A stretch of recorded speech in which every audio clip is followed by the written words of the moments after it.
জুয়েল ভাইয়ের মতো অসাধারণ কণ্ঠের একজন মানুষ, শাফিন ভাইয়ের মতো অসাধারণ একজন মিউজিশিয়ান, এই মানুষগুলো আসবে না কখনোই। এই গ্যাপ কখনোই ফিল আপ হবে না। আমার আজকে এখানে যে অবস্থান, আমার এই অবস্থানের পেছনে অন্যতম যে মানুষ সেটা হচ্ছে জুয়েল ভাই। জুয়েল ভাইয়ের কারণে আমি গান গাওয়া শুরু করেছি। আমার প্রথম অ্যালবামের উদ্যোগ জুয়েল ভাই। আমার প্রথম অ্যালবাম, আমি যে গান করতে পারি এবং আমার যে অ্যালবাম করা উচিত, এই ধারণাটা আমাকে জুয়েল ভাই দিয়েছিলেন। এবং আজকে আমার যা কিছু, আমি সবসময় এটা বলে এসেছি, একদম আমার মাথার উপরে যে মানুষটা সেটা হচ্ছে জুয়েল ভাই। এবং জুয়েল ভাইয়ের মাধ্যমে সঞ্জীবদের সাথে আমার পরিচয়। তো সব ক্ষেত্রে জুয়েল ভাই কিন্তু আমার একদম অস্তিত্বের সাথে মিশে আছে। মানুষটা দীর্ঘদিন ফাইট করছিলেন এবং অবশেষে হার মানলেন। কোনো মৃত্যুই, কোনো চলে যাওয়াই আমরা মেনে নিতে পারি না, এবং এই চলে যাওয়াটাও আমি মেনে নিতে পারছি না। শাফিন ভাই চলে যাওয়া কোনোভাবে মেনে নিতে পারছি না। জলজ্যান্ত একটা মানুষ দেশের বাইরে গেলেন প্রোগ্রাম করার জন্য, ফিরলেন একটা ডেড বডি হয়ে। জুয়েল ভাইয়ের মতো অসাধারণ কণ্ঠের একজন মানুষ, শাফিন ভাইয়ের মতো অসাধারণ একজন মিউজিশিয়ান, এই মানুষগুলো আসবে না কখনোই। এই গ্যাপ কখনোই ফিল আপ হবে না। আমরা সবসময় তাদের এই চলে যাওয়াটাকে মিস করব।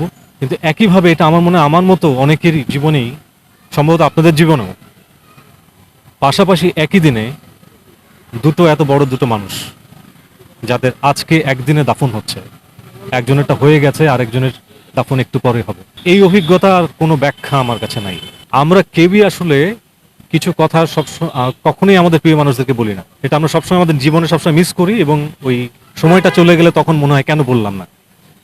আমরা সবসময় যেটা মিস করে যাই সেটা হচ্ছে আমাদের কাছের মানুষ, আমাদের ভালোবাসার মানুষগুলোকে নিজে থেকে বলা যে আমি আপনাকে ভালোবাসি। এই মানুষগুলো যদি বেঁচে থাকা অবস্থায় সেই কথাগুলো শুনতে পারতেন, তাহলে তারা আরো অনেক বেশি আনন্দিত হতেন।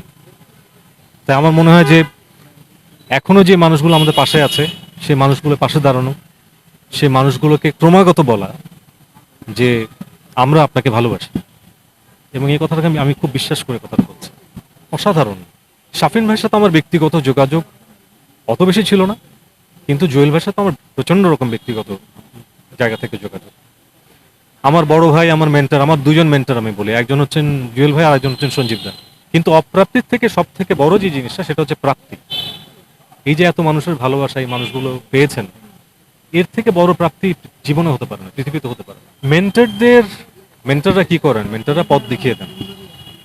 যে পথ দেখতে চায় সে যদি দেখার চোখটা মেলে ধরে, তাহলে সে অনেক পথ দেখতে পারবে।